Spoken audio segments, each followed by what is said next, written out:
머스크가 말한다.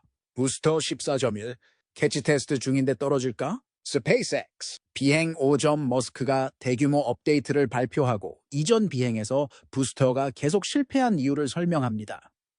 유럽의 새로운 아리안 6이 드디어 준비되었습니다. 서류. 작업부터 새로운 테스트까지 업데이트와 진전이 가득한 한 주였습니다. 비행호가 얼마 남지 않은 것 같습니다. 비행 6에 대한 큰 비밀이 있습니다. 더 알고 싶어요? 해보자. 날 따라와요. 스타 팩토리 및 선박 35호. 이번 건설 현장에서는 스타 팩토리를 위한 후크를 옮기는 스페이스X의 모습을 볼 수 있었는데요. 이것이 미래를 향한 우리의 모험의 시작이 될 것입니다. 스타 공장 내에서 거대한 부품을 이동하기 위해 이 후크는 겐트리 크레인과 함께 사용됩니다. 작업자들이 이 부품을 손으로 들어 올릴 필요가 없다는 사실에 감사할 것입니다. 몇 주 전에 우리는 공장으로 운반되는 실제 겐트리 크레인을 관찰할 수 있었습니다. 이 후크를 관찰하는 것은 스페이스X가 시설 내에서 이룬 발전을 보여주는 매우 고무적인 일이죠. 하지만 스타 팩토리만이 최근 몇 년간 괄목할 만한 발전을 보인 것은 아닙니다. 조금만 더 나아가면 지난 몇 주 동안 열차 폐막을 크게 복구한 선박 30점이 있습니다. 지난주에는 팀이 새로운 스타브릭 이 타일과 함께 절제 언더레이어를 포함하기 시작했다고 밝혔습니다. 사진작가 덕분에 엄청난 양의 개발이 이루어진 것을 목격할 수 있었습니다. 후미 플랩을 살펴보는 것이 중요합니다. 현재 새로운 절제 코팅이 적용되었습니다. 2층의 주요 초점은 선체 또는 주요 구조물을 잠재적인 손상으로부터 보호하는 것입니다. 절제층은 플라즈마 열이 닿는 즉시 탄화되기 시작하며 이러한 다양한 위치에서 타일이 손실되면 발생합니다. 일단 발생하면 물질이 타기 시작하면서 열도 함께 가져가게 됩니다. 절제 실드에 대한 간략한 설명입니다. 재사용할 수는 없지만 매우 효율적인 최후의 방어선입니다. 곡선형 플랩 조인트와 같은 더 독특한 부품을 작업하는 사람들은 아직 작업을 완료하지 않았습니다. 조인트가 비행 중 파손된 부품일 가능성이 높지만 해당 부분에 대한 작업을 시작할 경우 계속 면밀히 점검할 것입니다. 부스터 14.1 테스트 및 시뮬레이션. 메가베이 중 하나에서 개발 중인 부스터 12점에 대해 더 이상 가까이서 지켜볼 수 없게 되어 유감스럽게 생각합니다. 꽤 오래전부터 이 베이의 문은 닫혀 있습니다. 반면에 부스터 12에는 실제로 현재 테스트 중인 프로토타입이 있습니다. 이전 에피소드에서 스타베이스에 위치한 새로운 테스트 탱크에 대해 설명했습니다. 그것은 부스터 15.1입니다.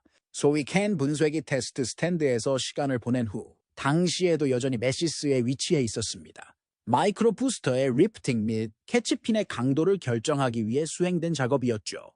이 핀은 젓가락이 슈퍼 헤비 부스터를 부착된 패드로 들어올리기 위해 사용합니다. 반면 이 발사대에는 리프팅 핀이 장착돼 있어 스페이스X가 실제로 슈퍼 헤비 물체를 잡으려고 할 때 발생할 하중을 시뮬레이션 할 수 있습니다. 캐치 테스트가 바로 그 자체입니다. 잊지 마세요. 앞으로 중요해질 겁니다. 최근 이즈빌 탱크가 매시가게에서 멀리 옮겨져서 도로 폐쇄 서류인데 정확히 거기에 뭐가 들어있죠? balsa witchy. 거기 뭔가 오류가 있겠죠. 절대 안 돼요. 사실 부스터 12점은 출발한 지 몇 시간 만에 발사장에 도착했고 그것을 OLM으로 들어올린 것은 GMK 7550 크레인이었습니다. 둥지에 애기 부스터가 있다는 점에 유의하십시오. 이것에 대해 완벽하게 실행 가능한 설명이 있기 때문에 걱정할 필요가 없습니다. 추가 비행 5 캐치 테스트를 위해 여기에 있을 가능성이 높습니다. 어떤 의미에서 부스터 12점의 스탠드인 역할을 할 것입니까? 이 발사체를 사용하여 스페이스X는 잠재적으로 두 가지 다른 일을 할 수 있습니다. 둘 다 잡기 시뮬레이션으로 볼 수 있습니다. 이 두 가지가 모두 가능합니다. 터치다운에서 캐치 과정 시뮬레이션은 첫 번째 프로파일로 다른 프로파일보다 덜 위험합니다. 간단히 설명하자면 부스터 14점을 젓가락을 치는 높이까지 들어올린 다음 필요한 착륙 전 기동을 수행합니다. 여기에는 부스터를 전진 또는 후진 방향으로 밀어 올리는 것이 포함될 수 있습니다. 그런 다음 다시 운송 스탠드에 놓으면 테스트가 완료된 것으로 간주됩니다. 그리 복잡하지 않습니다. 또는 잠재적으로 해로울 수도 있습니다. 더 재미있는 시나리오로 넘어가 보겠습니다.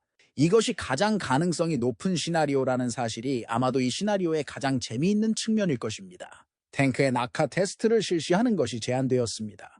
완전히 맞습니다. 스페이스X가 스테인리스 스틸로 만든 거대한 캔을 젓가락에 떨어뜨리려고 할 수 있습니다. 이와 유사한 방식으로 진행될 가능성이 높습니다. 젓가락은 고정된 위치에서 시작하여 팔을 잡을 수 있을 정도로 벌리고 있습니다. 그 후 스페이스X가 보유한 거대한 LR만 1000 크레인을 사용하여 부스터 14점 테스트 탱크를 팔 위로 공중으로 들어 올릴 수 있습니다. 비행 방법을 배우기 위해 베이비 부스터가 사용될 것입니다. 크레인은 탱크를 해제하고 팔의 랜딩 레일이 하강 속도를 늦추도록 허용하기 전에 캐치암 위로 몇 인치만 프로토타입을 잡고 있을 가능성이 높습니다. 그 후 부스터의 속도를 줄이기 위해 스스로 상승 및 하강하는 레일에 의해 캐치가 느려질 것입니다. 이 결과로 몇 가지 매우 중요한 사항이 검증될 것입니다. 무엇보다도 기존의 초중량 설계가 낙하로 가해지는 압력을 견딜 수 있음을 보여줍니다. 엔진이 너무 빨리 꺼지면 어떻게 반응합니까? 이를 통해 테스트할 수 있을 것입니다. 두 번째로, 모든 것이 계획대로 진행되지 않더라도 슈퍼 헤비가 성공할 가능성이 얼마나 높은지 보여줄 것입니다. 마지막으로, 스페이스X가 다가오는 비행에 실제로 투입하기 전에 잡기에 대한 실시간 데이터를 제공할 것입니다. 5점, 이것은 잡기 과정에 대한 전문 지식과 젓가락 시스템의 잠재력에 대한 통찰력을 제공하기 때문에 제가 정말로 바라는 것입니다. 이 대안은 다른 것보다 약간 위험하지만 의심할 여지 없이 실제 비행 데이터에 훨씬 더 가깝게 될 것입니다. 그래서 제가 위험성이 덜한 다른 테스트보다 위험한 낙하 테스트가 더 가능성이 높다고 말씀드렸는데 그 원인은 다음과 같습니다.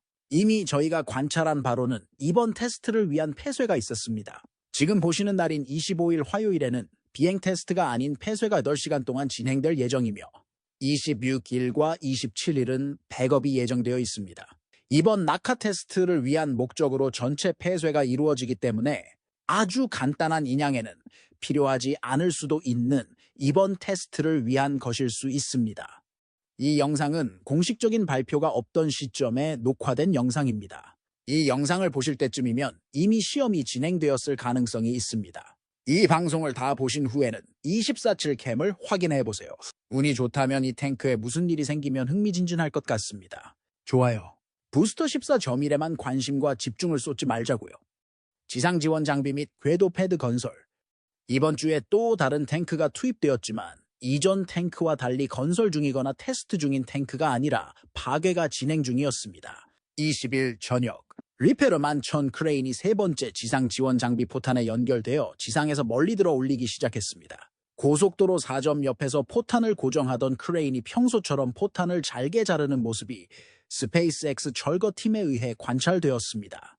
이것이 폐기된 7번째 포탄이므로 이제 하나만 더 남아 있습니다. 이 특정 탱크의 재활용 결정의 독특한 점은 다음 탱크에 가기 전에 GSE 탱크 작업을 재활용한 적이 없다는 것인데 이것이 독특한 결정인 이유는 바로 이 때문입니다. 제가 이렇게 말하는 이유는 모든 GSE 탱크의 외부는 단열 및 위협으로부터 보호하는 목적으로 사용되는 흰색 보호 쉘로 덮여 있기 때문입니다. 이번에는 스페이스X가 이전 쉘 안에 들어있는 탱크를 폐기하지 않고 다음 쉘로 넘어간 것으로 보입니다. 과거에는 보호 쉘 직후에 GSE 탱크가 폐기되는 것을 목격했습니다. 얼핏 이상하게 보이지만 이러한 방식으로 작업을 계속하기로 한 데에는 매우 타당한 이유가 있을 수 있습니다. 첫 번째 이유는 스페이스X가 더 이상 극저온 유체를 저장하는 데 이 탱크를 사용하지 않기 때문입니다. 따라서 이 탱크를 제거하는 것이 더 이상 회사의 최우선 순위가 아닙니다. 이전 비행에서는 항공기가 이륙하기 전에 제거하기로 결정한 탱크가 반드시 제거되어야 했지만 앞으로 발사가 너무 멀기 때문에 시간을 두고 제거할 수 있게 되었습니다. 두 번째 장점은 포탄을 먼저 제거하는 것이 훨씬 간단하다는 것입니다. 포탄은 배관으로 연결되는 포탄이 아니며 모두 같은 크기의 리프팅 지그가 필요하기 때문입니다. 네오 GSE 탱크는 크기가 작기 때문에 리프팅 지그를 수정해야 합니다. 따라서 안에 들어있는 탱크를 제거하기 전에 가장 확실한 단계는 새 포탄을 모두 제거해야 합니다.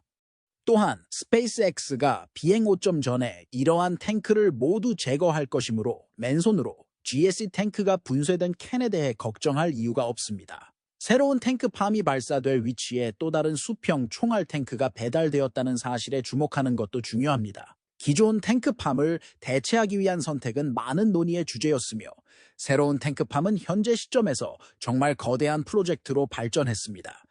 이제 궤도의 발사대 A를 살펴봤으니 현재 건설 중인 스타베이스의 다른 발사대인 궤도 발사대비로 넘어가 보겠습니다. 스타베이스에서 수천 번의 발사가 가능한 미래에 대비하여 스페이스X의 발사 능력이 크게 확장되고 있습니다. 최근 몇 달 동안 타워에서 상당한 양의 작업이 진행되었으며 기지는 거의 완성되었습니다. 현재 기지 측면에 세워진 보호 패널이 완전히 설치되었으며 남은 것은 내부 콘크리트 타설뿐입니다. 타워의 기초는 전체 건물이 놓이는 기초이므로 타워의 기초를 강화하기 위해 이 작업을 수행합니다. 후 타워의 초기 섹션을 후속 단계에서 쌓을 수 있습니다. 아직 섹션의 롤링이 임박했다는 징후가 아직 관찰되지 않았지만 곧 이루어질 것이라고 믿습니다. 스페이스X는 이 타워를 가능한 한 빨리 완성하기로 결심한 것으로 보이며 이는 이 거대한 구조물의 스태킹이 그리 멀지 않음을 나타냅니다. 이미 작업을 완료할 크레인 이니 위치에 초기 세그먼트를 쌓을 준비가 되어 있습니다. 반면에 이것은 이후 단계에는 충분하지 않을 것이므로 스페이스X는 이미 더 빠른 타워 건설을 위한 미래를 찾고 있는 이유입니다. 타워 부품을 지상에서 들어 올리기 위해 데맥스 CC 8801 크레인이 사용할 긴 붐은 이미 제작이 완료된 상태입니다. 아직 크레인과 연결되지 않았지만 낮은 부품의 적재가 완료되면 짧은 붐은 긴 붐으로 교체할 수 있습니다. 높은 부품을 쌓기 위해서는 이 작업이 필수적입니다. 붐이 CC 8801 크레인으로 제작되었다는 것은 붐이 완전히 작동하고 활용될 준비가 되어 있음을 보여줍니다. 타워 부품이 언제 나올 수 있을까요? 타워 적재를 진행하는 속도는 어떻게 되며 비행 전이나 후에 완료될까요? 대표님 생각은 어떠신지요? As application, 스타쉽 블록 이점과 향후 업데이트 예정사항. 아래 댓글을 남겨주세요. 정말 재미있게 읽었습니다. 다음으로 SpaceX FCC 신청과 블록, 이 스타쉽 가능성에 관한 중요한 소식이 있습니다. 얼핏 보면 별것 아닌 것 같지만 자세히 들여다보고 행간을 읽어보면 이 문서에는 엄청난 소식이 담겨 있습니다. 스페이스X가 발사 및 착륙 시 스타쉽 및 슈퍼 헤비와의 통신을 위해서는 특정 무선 주파수에 액세스해야 합니다. 이 경우 우주선의 새로운 무선 컨트롤러를 사용하기 때문에 새로운 주파수를 찾고 있습니다. 즉, 해당 장비가 해당 주파수를 사용하려면 연방통신위원회 또는 FCC에 허가를 신청해야 합니다. 미국 연방항공청 FAA과 혼동하지 마세요. 이 과정에서 스페이스X가 FCC에 제공한 모든 정보를 볼 수 있으며 비행과 그 이후에도 꽤 흥미로운 것들이 드러납니다. 우선 우리는 다소 공식적인 날짜를 가지고 있습니다. 7월 19일. 소금 2배로 받아들이세요. 하지만 한 달도 안 남았습니다. 이 날짜는 발사 날짜가 아닙니다. 이 날짜는 스페이스X가 FCC 라이선스 발효를 요청하는 시점이기 때문에 그보다 더 이른 날짜는 아닙니다. 하지만 신청서에는 스타쉽 블록, 이 발사 증거도 있기 때문에 이 정보만 있는 것은 아닙니다. 한번 살펴보겠습니다. FCC 신청서에 따르면 비행 5와 6에만 사용되며 비행 7은 함정의 RF 시스템을 더욱 발전시킨 것으로 비행 7은 다른 안테나 디자인으로 비행하게 됩니다. 이는 함정 31의 안테나가 함정 26, 함정 29 등 이전 세대와 다른 것과 유사한 업그레이드된 통신 시스템이라고 할 수 있습니다. 이것은 중요한 의문을 제기합니다. 어떤 배가 비행 7에 날아갈까요? 현재로서는 32호가 비행 7에 날아갈 것으로 보입니다. 그러나 한동안 작업을 보지 못했고 로켓 정원에 앉아 있습니다. 문제는 32호가 31호와 같은 안테나를 가지고 있는지 여부입니다. 그것은 그것이 비행하지 않는다는 결정적인 증거가 될 것입니다. 따라서 스페이스X는 우주선 32를 건너뛰고 더 업그레이드된 우주선 디자인으로 넘어갈 계획일 수 있습니다. 우주선 32에 대한 스페이스X의 계획이 무엇이라고 생각하십니까? 우주선 22와 같은 운명을 맞이하고 로켓 정원을 떠나지 않을까요? 아니면 업그레이드되어 비행을 칠까요? 댓글로 알려주세요. 이 FCC 신청서가 스타쉽 프로그램의 미래를 밝힌 유일한 것은 아닙니다. 머스크는 인터뷰에서 새로운 정보를 공유하기도 했습니다. 팀 도드가 다시 한번 영광을 안았습니다. 2편과 3편의 필터 막힘에 대해 밝혀진 내용부터 시작하겠습니다. 그리고 4편에서 착륙 엔진이 꺼진 원인에 대해서도 머스크는 필터 막힘이 탱크 내부 파편이 아니라 알레치 가스가 탱크에서 얼면서 생긴 얼음 때문이라고 밝혔습니다. 탱크에 얼음? 어떻게 이런 일이 생길 수 있나요? 그리고 왜 다른 로켓이 아닌 스타쉽에서만 문제가 되는 건가요? 알레치 가스의 생산 방식과 관련이 있죠. Helium is typically used on most rockets, but Starship uses partially burned propellants to save weight on helium tanks. The gas is not clean. Musk referred to it as ox-rich gas, which tells a story. Who would have thought? This means that some water and COI produced by the chemical reaction inside the pre-burners get pumped into the tanks. It is a byproduct of burning methane and oxygen. At Yugbar, which is the flight pressure of a starship, KOE freezes at around -0°C or -Celsius and water obviously freezes at even higher temperatures. Space is way colder. Ice blocked the ALEC gas thrusters, and it might have also caused the LOX intake blocking on the boosters. Hopefully, SpaceX will find a solution to this problem soon. 스타팩토리의 발전과 유럽의 우주 야망. 머스크는 곧 출시될 랩터 V3 엔진에 대해서도 논의했는데 이는 또 다른 화두였습니다. 대화 도중 머스크는 V3 엔진에 직접 통합될 부품이 많기 때문에 거의 완성되지 않은 모습일 것이라고 말했습니다. 즉, 스페이스X가 공개한 V3 랩터의 렌더링은 미완성된 것이 아니라는 뜻입니다. 완성되면 그렇게 보일 것입니다. 또한 그는 스페이스X의 목표는 엔진에서 발견되는 볼트 및 용접 연결의 수를 줄여 엔진의 구조적 무결성을 높이는 것이라고 언급했습니다. 그러나 이와 관련된 단점이 있습니다. 엄청나게 어려울 V3 엔진을 유지 보수하려면 팀이 엔진을 절단하여 수리해야 합니다. 간단히 말해서 머스크는 이것이 그들이 할 일이라고 말했습니다. 스타팩토리는 머스크가 우리에게 제공한 또 다른 흥미로운 업데이트의 주제였습니다. 대화 도중 머스크는 스타팩토리가 단 3개월 안에 완전히 갖춰질 것이라고 언급했습니다. 이 인터뷰가 녹화된 지 약 2주가 지났으므로 9월부터는 스타팩토리의 생산이 시작될 것으로 보입니다. 생산과 관련하여 머스크는 스타팩토리가 연간 최대 100척의 스타쉽을 생산할 수 있어야 하며 이는 3일마다 한 척의 우주선이 생산되는 것과 같다고 말했습니다. 하지만 매년 1000대의 우주선을 생산하겠다는 목표를 달성하기에는 충분하지 않습니다. 이를 위해서는 많은 스타팩토리가 필요하겠죠. 조만간 플로리다에 스타팩토리가 생길 수 있기를 기대합니다. 이제 유럽에 대해 보죠. 제 마음속에는 유럽이 아주 특별한 곳입니다. 제가 원래 독일 출신이라는 점을 고려할 때 유럽에서 우주 여행이 진행되고 있다는 사실만으로도 마음이 따뜻하고 뿌듯합니다. 하지만 솔직히 지난 몇 년 동안은 그다지 뿌듯한 일이 많지 않았어요. 유럽에서는 전년 10월 이후 가동 중인 로켓이 한 대도 없는 상황입니다. 구형 로켓의 퇴역, 새 로켓의 생산 지연, 남은 로켓의 고장 등 여러 요인이 복합적으로 작용해 이런 결과를 초래했습니다. 이 때문에 유럽은 현재 가동 중인 궤도급 로켓이 한 대도 없는 공영에 처해 있습니다. 6월 아이즈빌, 잠시 지연된 후 유럽의 새로운 아리안 6은 첫 발사를 앞두고 마지막 주요 테스트를 성공적으로 마쳤습니다. 이로 인해 상황이 곧 바뀔 가능성이 생겼습니다. 습식 드레스 리허설로 알려진 이 테스트에서 로켓의 연료를 완전히 주입하고 0시 직전까지 모의 카운트다운을 수행했습니다.